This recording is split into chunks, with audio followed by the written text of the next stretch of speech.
Boogie. I'm back here with another tutorial. Hey man, 4 lessons left to go.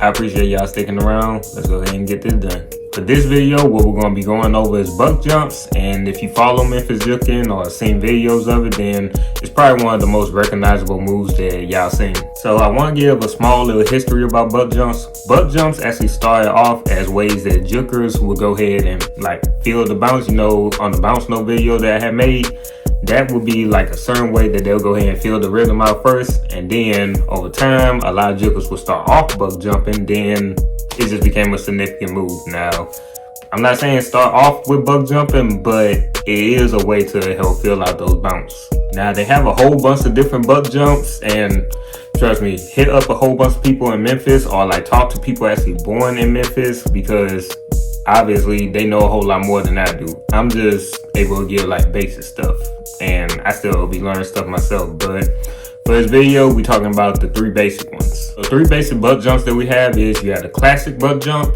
you have the ski man buck jump, and you have the side buck jump. Like a bunch of juking concepts, you can do buck jumps on any bounce note, but most of the time and primarily they be done on the quarter bounce. And the classic buck jump, which we're going to talk about, that one gets done on the octo bounce. Alright, so we're going to start off with the classic buck jump. The classic buck jump, like I said, that gets done on the octo bounce. And when you're doing that buck jump, I know it looks like you're putting your foot down, but you actually want to think that your knee is coming up. You also, like with a whole bunch of other juking concepts, want to make sure to feel the bounce first. So feel that bounce, and then we'll go ahead and do that buck jump. And of course, I'm going to demonstrate it. But something I also want to add when it comes to this buck jump, when you're doing this buck jump, both feet actually are coming up. So you have one that's coming up, but you have this other one that's like stepping a little bit to make sure that you keep that bounce.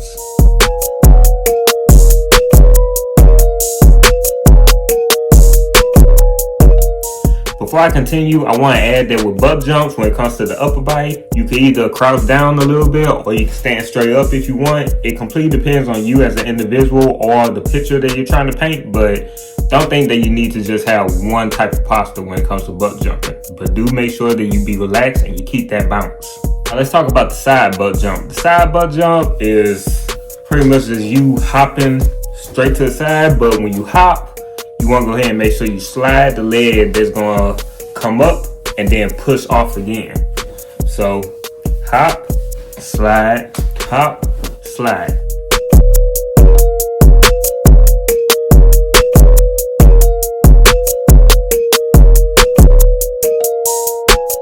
Another name that I heard somebody from Memphis, it was Spider Alexander. He don't go by his name no more, but he also had called them grasshoppers when I had linked up with him one time. And I mean, for obvious reasons, look what it look like. It do kind of look like a grasshopper a little bit. Ski man buck jump is somewhat like you're doing a front lunge and then adding a kick to it. At least that's the way that I was taught with it. So lunge but kick with it.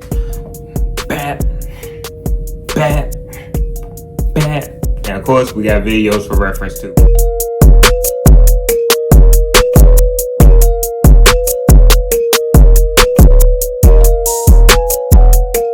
Thing that I want to add when it comes to doing buck jumps, upper body usage. So you can go ahead, use your arms to come up and down when you're doing the side buck jump. Boom, you can open up or you can hit it like that. That's going to be, once again, wings and strings that we talk about, which is the next video. So yeah, see, I told you I was going to build up to that. But anyway, that's it. Like I said, in the next video, we're talking about wings and strings, and I appreciate y'all sticking around. Go ahead and practice and be on the lookout for the next lesson. All right, y'all stay blessed. Peace.